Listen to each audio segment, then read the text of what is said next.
Hello there, this is John. Today I'm going to talk to you about my generator Firman H07552. It's a dual fuel generator, and I love my generator. I use it during Hurricane Ida in New Orleans. It was August 29th, I guess 2021, and I think we were without any electricity for like about 22 days. And so I got this a few days later and I used it. Now, this generator is great. It worked out for me. However, there are a few problems I need to bring to you before I talk about the conversion to natural gas. One of the problems is that it's running either on propane or on gasoline. So try to get gasoline while all the grids is down, electric grid is down, and the pumps are not working anymore.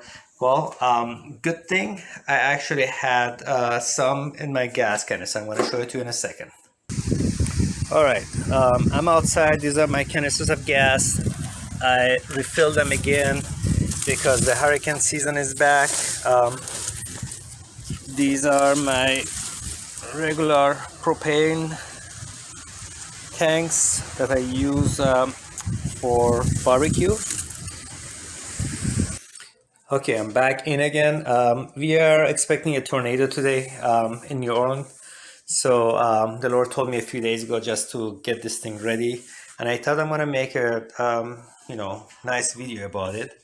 I had videos in the past about how to adjust the what's it called, the spark plugs, and also this thing after I believe 200 hours of usage, you have to actually do the valves, which are right here if I'm not mistaken. I did a video on that one too. If you do not do that, what's gonna happen is you're gonna have oil coming down from the filter. This is the air filter right there. You're gonna see oil coming down, and it's because the valves are not in the correct position, and so it's losing oil. And fortunately this thing has a automatic shut off, so when the oil goes down, it will actually shut off without before it causes any damage to the engine. As you can see, I have already disconnected this. It is now, let's see, end of March 2022. So I disconnected battery because I don't want it to go out on me, and I completely emptied the gas tank.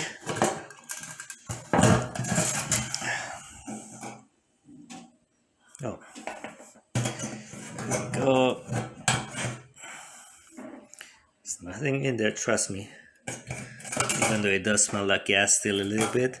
So as you guys know, the problem with gas is, with the gasoline is, if you leave it in for too long, it actually gums up the whole carburetor and stuff. So what I did is, this is the back of the generator. I actually opened the gas fuel line right here and tilted the whole thing down so it would all drain.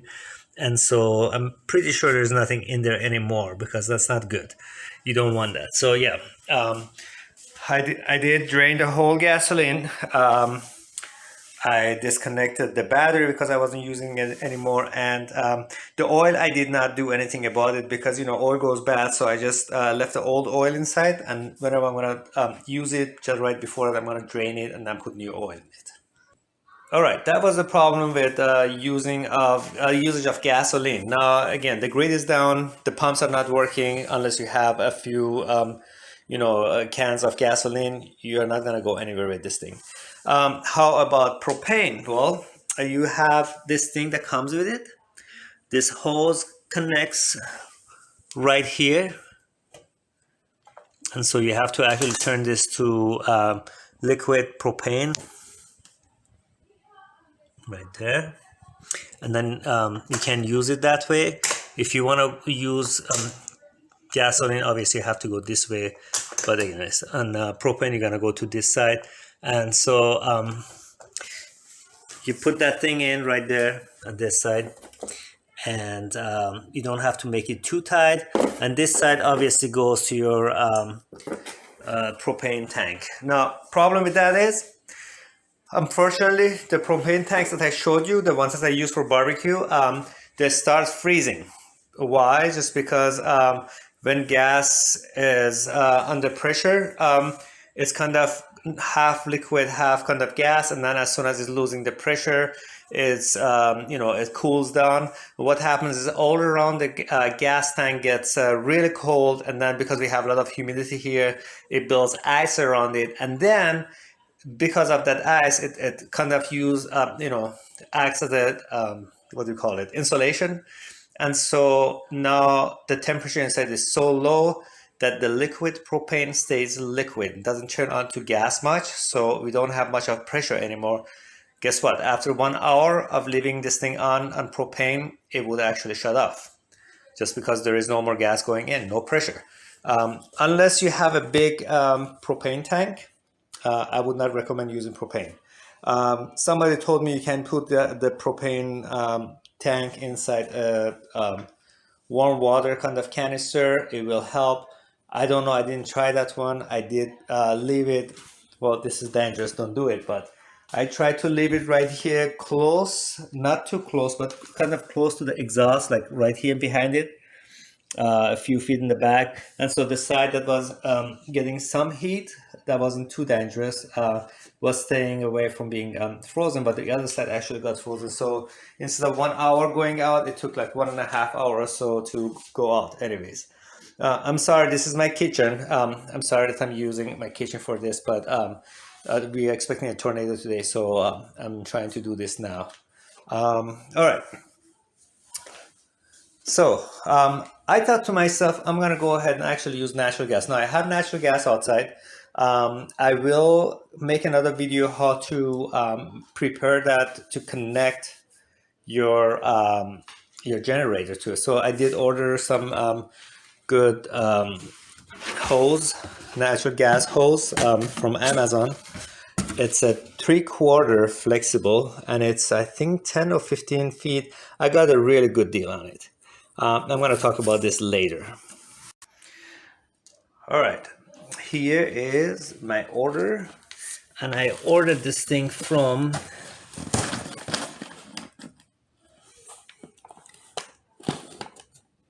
Century Fuel Products. You can go to www.centuryfuelproducts.com. Let's see, right there is much better, and order this thing. Now, there is another place, I think is P&G Technologies. I would not recommend it. Matter of fact, I recommend not to get it from there. I will tell you at the end what happened, what they did to me, and why you should not. They're a ripoff. Do not get it from there. So I find out this is the better place to get it from.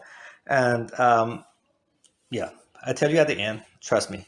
I usually don't leave any bad reviews for anyone, but I think they are a ripoff. At least what they did with me was completely wrong. You will understand when I tell you. Alrighty, so this is my box. Let's see what's inside.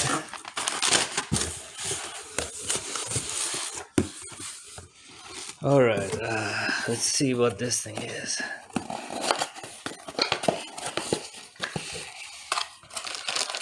Alright, these are extensions, screw extensions. This thing is what's gonna go on the carburetor right here already. This is obviously your regulator. Now, this thing is, the generator itself has already a regulator right here. Right there, that's for the propane. But we do need to use this according to, this website. We do need to use this one. As you can tell, is way bigger. It's pretty much at least twice or maybe 1.5 times as big as the other one that's already in there. Remember, natural gas is lighter. Propane goes down, natural gas goes up and released. Natural gas is not as condensed. So you do need to have different kind of mixture and different kind of pressure. You cannot use the same thing. I mean, people try it and it does work, but it's the same thing. If you use natural gas in your barbecue when it's made for like propane, it doesn't work right, and vice versa. So trust me, I work for the gas company. I know these things. It works, but it's gonna damage your parts, and also it will not give you as much of a strength, horsepower. So this is an extra hose. We're gonna talk about this later. These are some valves, gas valve right there, and some fittings, an elbow. Okay, let's go. Oh, obviously, before we start, I want to let you know you do need to have your battery disconnected just in case, and hopefully you have no fuel in there just in case, because you may by mistake open something, the fuel is going to run down and you may have some problems. All right. Oh, disclaimer, I'm not a professional. I work on my cars and a bunch of other things, and hopefully you will work safely, nothing happens to you. But listen, if you do not know what you're doing, do not do it. Just take it to the professional, have them do it for you. Or another thing you could do, Firman actually has a tri-fuel kind of generator. Here it says dual fuel right there. The tri-fuel actually has another stamp right here that says LPG/natural gas. This one does not do that. So that would be a good place to go if you haven't bought a Firman. Yeah, go there. And they are, I think, $400 more expensive. So this one costs like $1,100 or so, and the other one is like $1,400 or something. But if you already bought this, you don't, nobody's gonna buy this from you for cheap. So you're gonna lose a lot of money. I will not do that. I'm just gonna convert it. Okay, put your goggles on. Safety is first, and we're gonna start doing stuff. I want to tell you something else. Also, I just forgot. So the reason I have these here is because when the storm hit, the first week you could not find any generators around here. My wife had to go 50 miles away. Well, actually, she evacuated, so she was like 50 miles away, or maybe even more, maybe 100 miles away. And so I asked her to bring me a generator, and I ordered this. I got this like a week and a half later. So I was running off of another generator, and then I got this one because I was hoping it's gonna work for me for propane, but it didn't. So I needed to charge my electrical car. By the way, this thing does charge electrical car. You could either use do not use this one. This one has only, I think, 10 or 15, what I say, 20 amp, but actually this jumps, the breaker jumps if you use it too much. You can tell I have this adapter right here. So it goes into, let's see, into this one right here. And then on the back, I get this out. So my electric car, you could actually charge it overnight with this. At 120 volts, 110 volts, or I even used the 220 here. It worked out really well. My other generator would not. Well, first of all, that one did not have this 220 at all, or 240, what it is. Second, so I had to use that one, but second, it wouldn't even charge with that one for some reason. It did not have the right frequency, maybe. I'm not sure what was wrong with that one, but with Firman H07552, I was very happy. It charged my car easily. All right, we're gonna go now to the instruction. Right at the beginning, it tells you what you need to have, what is in there, what you need to have. Right there, all of this stuff. First page, it asks you to actually reduce the spark plug gapping.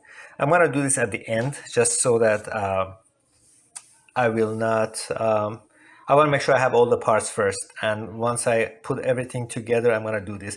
This is important, but it's not as important. It's still going to work with or without this. All right.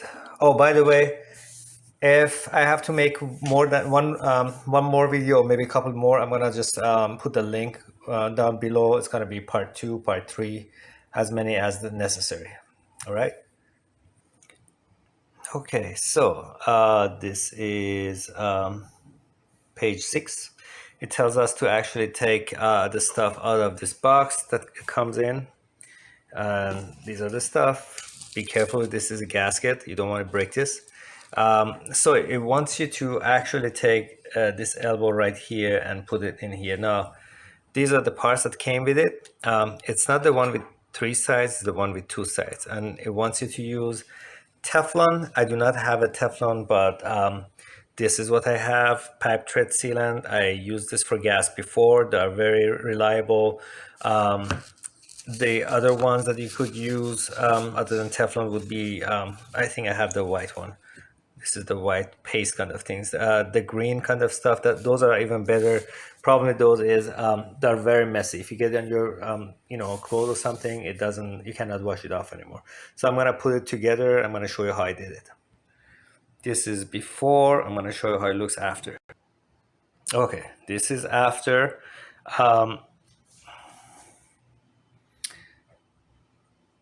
Make sure you don't get anything in here.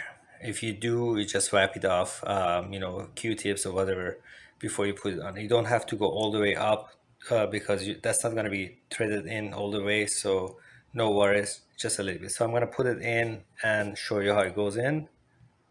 This is where it's going to go inside, so I'm going to put it in and tighten it. I'm going to show you.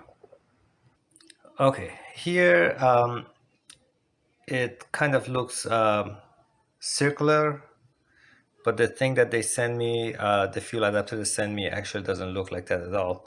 And it says once you put it in, you actually tighten it so that the elbow would actually look away from the generator. I have no idea how it's gonna go on, so I'm just gonna tighten it somewhat, but not all the way. I may have to tighten it later a little bit, but anyways, this is brass. You probably want to get a crescent wrench for this, so you won't put any damages on it. Okay, I believe this thing is gonna go inside this way, obviously, because as the flow is that way towards the engine. So this pipe, this elbow, is supposed to turn towards us. So right now it's not right. It should be like this. Also, you do not want to block that hole. I don't know what it's for yet, but you do not want to block that one. Okay, how tight do we do that? Well, number one, you can put a crescent wrench on this. That's no problem. It's a short handle.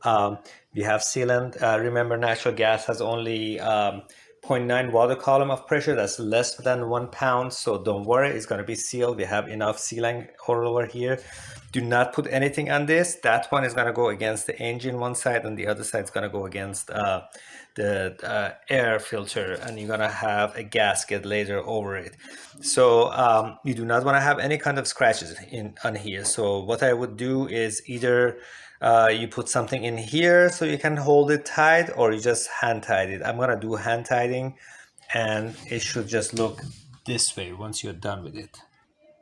Okay, I'm done. I tightened with a crescent wrench and hold the aluminum part in my hand, and it was fine. See, you have still sealant all over the place. Let me just zoom in. There you go. So it's already sealed really well. It's tight enough, not too tight that it's gonna break. What's gonna happen is gas is gonna go inside probably, and it's gonna come out from those ridges inside. I hope you can see that. There you go. Right there, it's coming from all around like this. So yeah, and this is gonna go in this way, probably right here. Okay, I'm gonna go ahead and wipe all of this off. You don't want that to have on your fingers, because it's gonna stick somewhere else too. Before we get any further, I want to just let you know, when you go online, centrifugalproducts.com, you could actually choose what generator you want. You go on the generators, you go on the conversion kits, and then it's going to ask you what's the name of generator. I put Firman, and then I had to put H07552, and this is what it gave me. The price for this thing is $169, and it says all conversion kits will ship within 4 weeks. I got it much faster, but I just want to let you know about this. Okay, next we're gonna take the air filter off. So there are obviously clamps right here. There's one right here, one right there. And then it's easy, you just pull it back. Here's your air filter. You need to wash this once in a while. What I do is I just wash it in kitchen sink with a little bit of washing dish soap, just a little bit, not too much. If there is no oil on it, you probably don't even need to do that. But just in case you got some oil on this, then you do need to do it. You still see a little bit of oil here. That's from the time it was leaking, just because the valves weren't good. And so I adjusted the valves. Now I have to open this screws. All right, I'm using a 5/16 ratchet wrench to open this, all of them.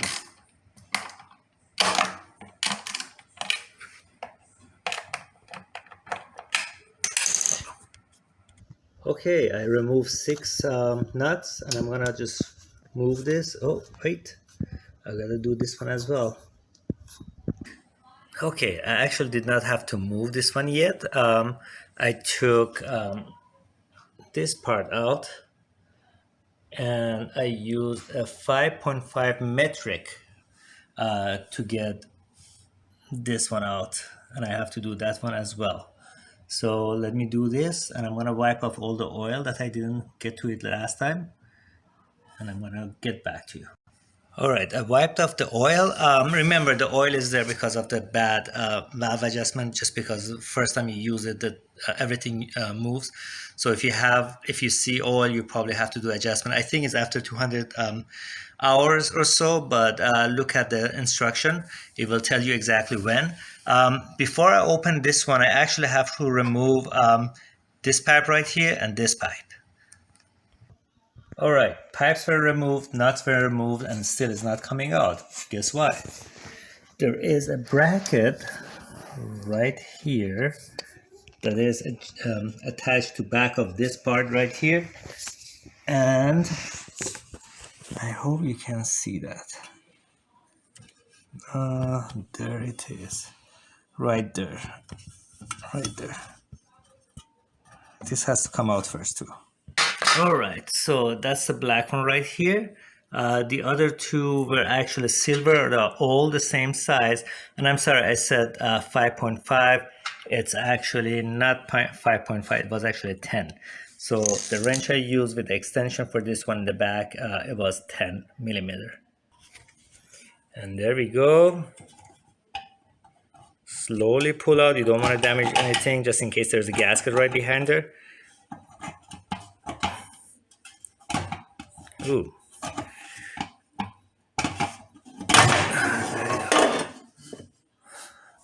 It's out.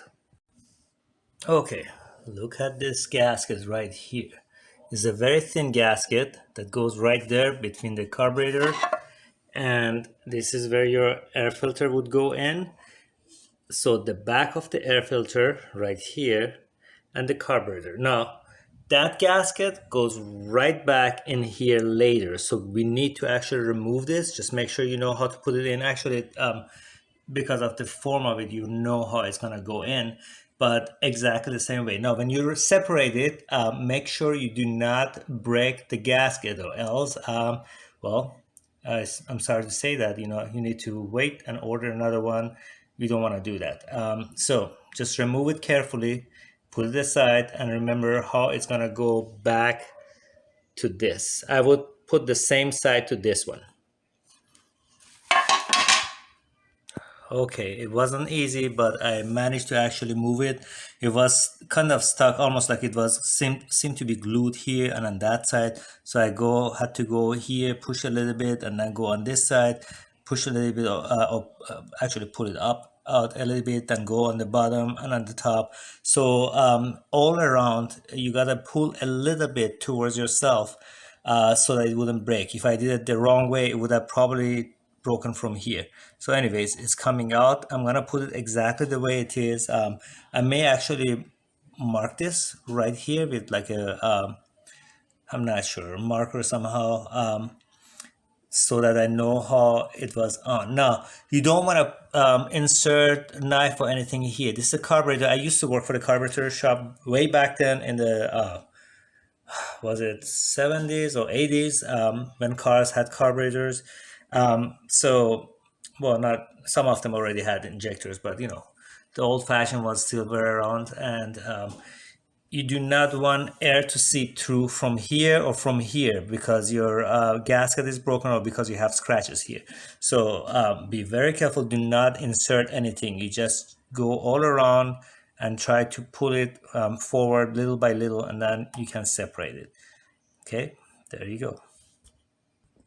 All right, next we're gonna take the extender studs, two of them. There is actually three, but I guess we just need two. So we're gonna put them on. He said to put this on after you put the gasket. So let's put the gasket in first. This is the front, this is the back. It's gonna go in, it's gonna go in this way.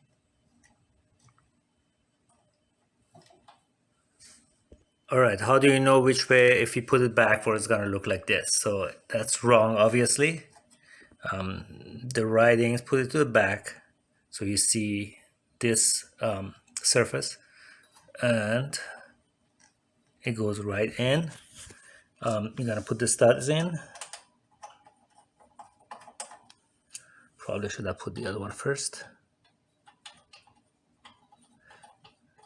Now when you put the studs in, be careful.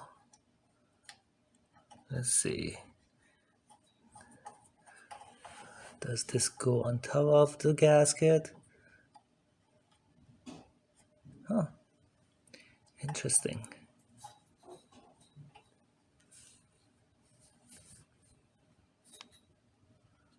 That doesn't look right. All right, let me find out what's going on. I'm gonna let you know how to do it the right way, because see, there is actually a gap right here.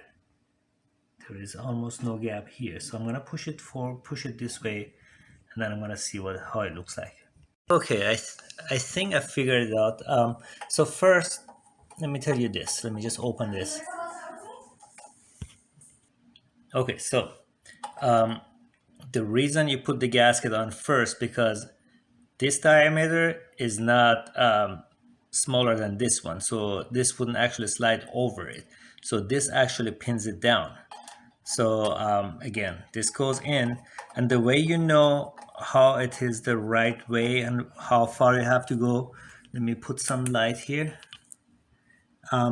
You see the diameter of the gasket, and then you see the silver carburetor on the bottom. Right now it's the washer is too far to the left. I have to move it to the right so you can see carburetor on the right.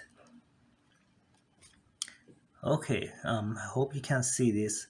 The two holes right here and here, I don't know what it's for exactly, but it's actually open, is not covered by the gasket.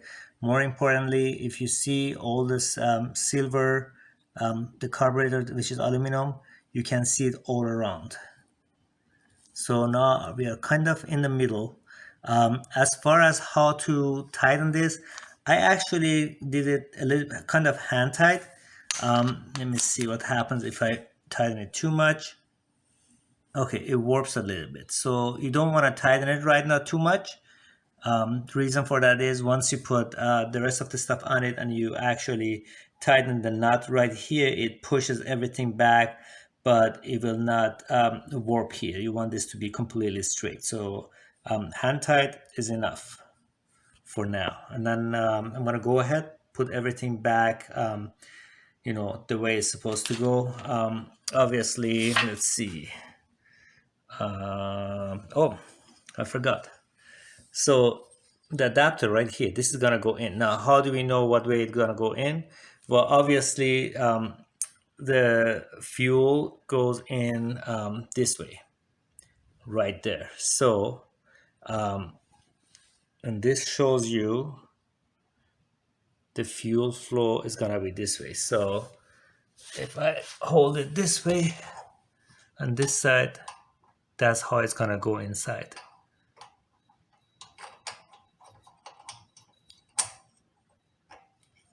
There you go. Oops, that did not look good. But it's hard to use one hand for holding the camera, the other hand to work. But look, the screws look kind of a little bit off, but I'm gonna push it in and that's okay. It's gonna go in, no problem. All right, let me do that and I'm gonna let you know. So this is the arrow is on the top right now. All right, so we put it in. We have the gasket right here in the back. The arrow going that way, I just had to push it a little bit to get it in. It's a good thing I didn't tighten it too much. It was easy to push it in. I didn't have to struggle too much. And on this side, that's how it looks like. All right. So the next thing we're gonna do, put everything back the way it was. Now, this goes behind the air filter right here. And the way I took it off was this way. And so I just left it this way on here so I know which way it was in. You could also tell, oops, right there.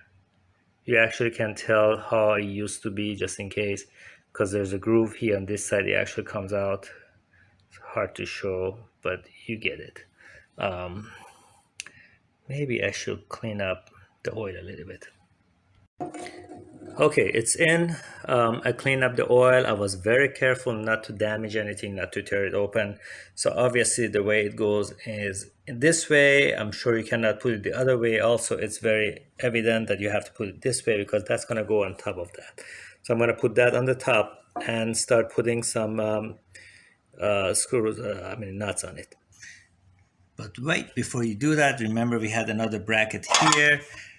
So I have to put the other extender right behind it. However, there's going to be a problem.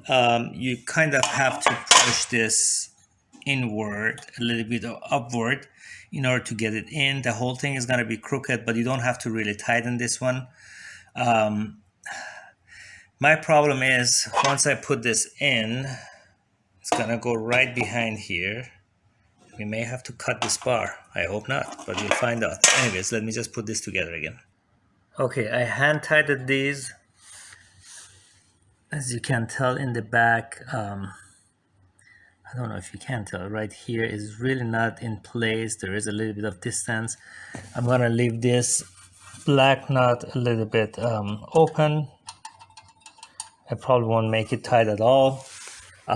These are the ones I want to do tight because what's happening is you do not want to get any air being sucked from in between this air filter, the back of the air filter, and the adapter. You don't want to have any air here or here. This has to be completely sealed all around it. So we need to make this tight, but not too tight. If you go too tight, it's just gonna break everything. So,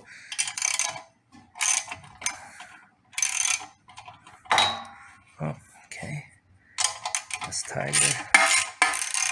And then I'm gonna go, all right, it's getting a little bit tight. I'm not tightening it on this side anymore. I go to the other side because it needs to be even. Again, I work in the carburetor shop before. If you have more than one screw, if you tighten it unevenly, it will bend something and cause air leakage, which is going to cause the engine to run bad.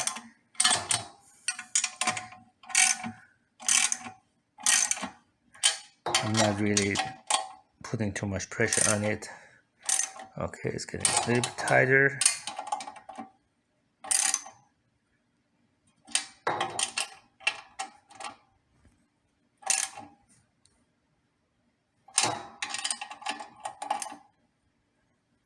Yeah, I can't do that with my little fingers, so there you go. Yeah, it's tight, so I don't really put too much pressure on this. Yeah, it's tight. It's tight. Okay. Well, let's see. Yeah, sure enough. I'm gonna try to make this tighter. I'm gonna show you how far it goes. But as you can tell, right here, there is a distance. Well, I actually tightened that black knot, the 10 millimeter. All three of them were 10 millimeter. I tightened it. It probably pulled, that side of it a little bit towards inward, but it's okay because once we put the door on it, it actually has some gaskets right here. So I'm gonna go ahead and do that and see if it's even gonna close, because again, we used to have a lot more distance here, but then we put this in, so we may not be even able to put it in. We'll see. Well, as predicted, we have a problem. So I actually shoved this in. On the bottom, there's no problem. On top, it used, I had to use some force to put it in. It actually goes in. I probably won't be able to put this on top. I'm gonna see if there is any other way to do that. But right now I wanna show you something else. Look, we put this L right here straight up. If I would have made it a little bit, let me get some light.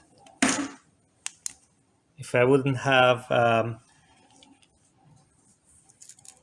little bit bent to the right, to the left, it would have actually hit this. Right now, this is flush right here. So this is good. Also, can you see this? You see that hole? Let me put light in it. There we go. That hole, that's where this pipe goes to. This one right here. And this pipe was going in here before. It may actually has to go here. We're gonna find out in a second. Actually, no, I think that's still gonna go back in here. This is gonna be the gas. Yeah, so I just want to let you know, it's very important you make this the L not only pointing upwards towards this fuel thing right here, but that's actually not to the left or to the right. It needs to be completely straight up. Okay, we have a problem. We cannot put it in the right way. The bottom part, as you can tell, kind of goes in. But the top part right here does not. Take the flashlight off. All right.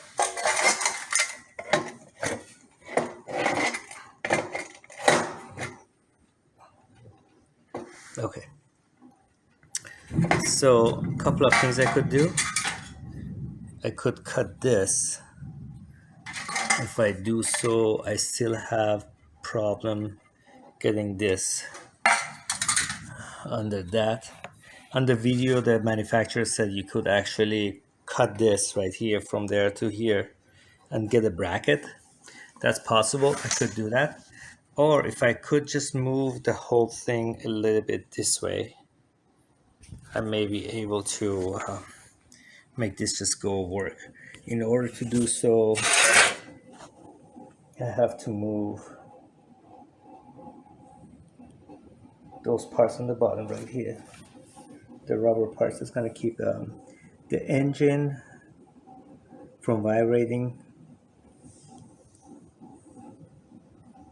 I'm gonna see if I can actually unscrew them a little bit and then move them a little bit if it allows me. And then I'm gonna get back to you.